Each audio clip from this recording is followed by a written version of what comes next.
You know, from a hockey fan's perspective, that might have been the most entertaining game of the season by far, just from pure hockey.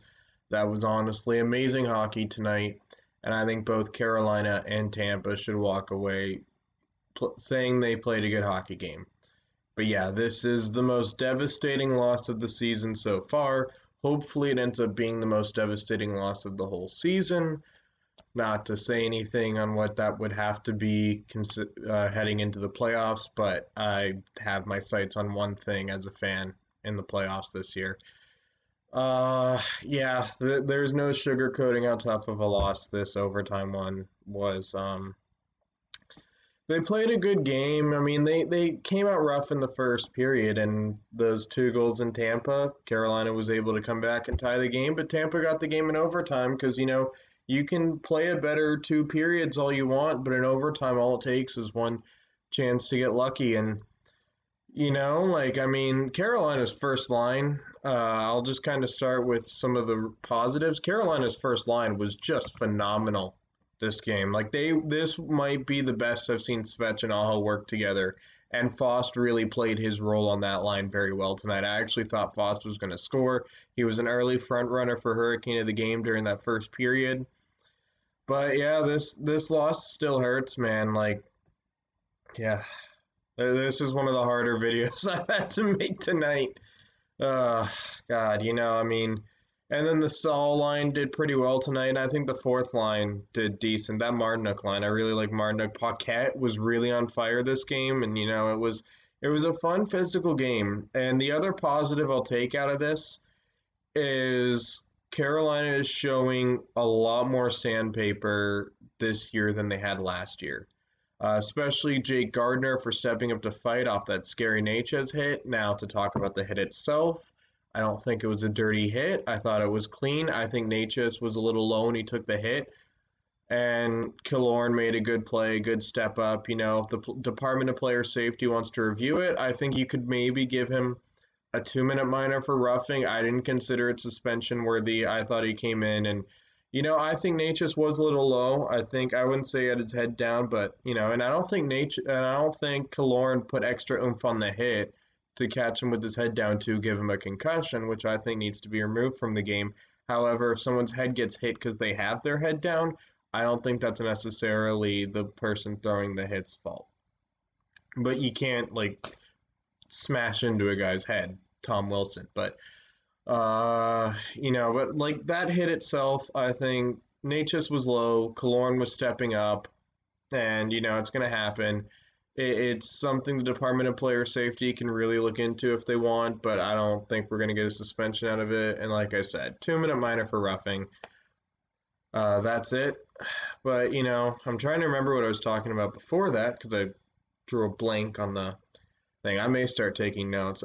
Games like that, I may have to take notes because there's a lot to digest from that game. Yeah, perfect. Gardiner. Gardiner stepping up and fighting when Gardiner isn't the one on the ice. I kind of wish Hakanpää was the one on the ice, but this was just, for me, this is just two cup contenders.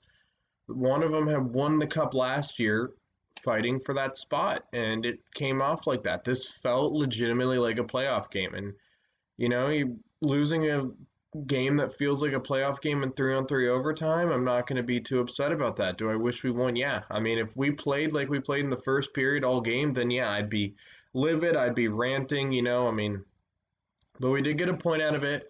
We came back from behind. This is why I've always said I don't like how often Carolina gives up the first goal. You saw an example of that tonight. And yeah, and then now it's time to talk about what I think cost Carolina this game. I think they didn't come out hot in the first period, and they spent way too much time hemmed in their own end. I mean, they did a great job when they were able to get the puck out and they were able to hem Tampa Bay in and were able to transition, then they were great. But there were times where they just were in their own zone for way too long. I don't know if it's because they've been playing Detroit and Nashville, teams that aren't as talented and as good as Tampa Bay, but yeah, I mean, you really gotta stay. You really got to get the puck out of your zone. I mean, it's just you can't have the puck in your zone for a minute and a half. You're gonna get tired. You're gonna take penalties. You're going to get scored on, which didn't happen because Mrazek played insanely well. Look at me as a Hurricanes fan. I can't pronounce my players' names. Not my players.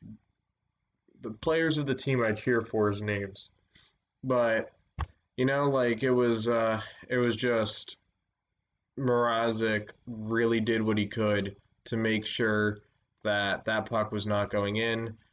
And, I've talked about how well the first line played. It came down for me between Svechnikov and Mrazek, and I got to give it to Mrazek. But I'll say this about Andrei Svechnikov.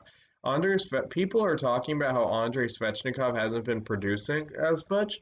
I think Andrei Svechnikov has been playing good hockey even through his cold streak. He went through one cold streak of like 10 games in the middle of the season, but even then, and then when he wasn't getting goals after that, kind of 5 to 10 game gap, he was getting points. He was getting assists, but assists is just as good of a goal. Someone can't score a goal if you didn't get the assist. I don't know why people overlook assists as much. I think there should be a reward for most assists in a season, which should be named after Wayne Gretzky, but that's not Hurricanes related. I might make that video during the off season or on an off day or some point where it's like which awards do I think should be added into the NHL. But yeah, those are. But yeah, so I wanted to address Svechnikov, and the Mrazek getting player of the game shows that Nedeljkovic and Mrazek are having a nice, healthy competition for that number one goalie, which you like to see. Now, what can Carolina do tomorrow? Well, if they have practice tomorrow, the one thing they got to work on is breakouts. If I was Rod Brind'Amour, then I'm going to talk like I know more than Rod Brind'Amour because, well, that's just what fans do. But do I know anything about coaching, let alone at the NHL level? No. Do I know anything about hockey at the NHL level? No. So, and what I'm saying, if I were Rod Brind'Amour, just be happy I'm not Rod Brind'Amour because, if I was in management, Brett Pesce would have been traded for Zach Kassian. So, yeah. I'm so glad I'm not in charge of the Hurricanes, man. I'd hate that job. But if I were Rod Brind'Amour, I'd work on breakouts. I think that's the main thing Carolina's got to focus on because when there are going to be teams like Tampa who are going to be really good at forechecking, almost like Carolina is, and Carolina's really going to have to focus on breaking the pucks out.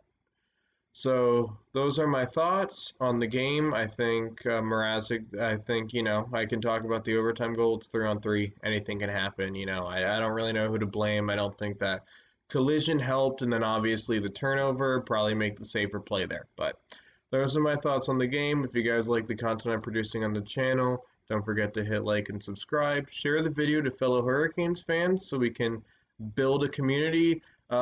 The question of the game for you to comment down below, even though no one really ever comments on these videos, but I'll still keep doing them. Why not? I like the discussion. That's what that's here for.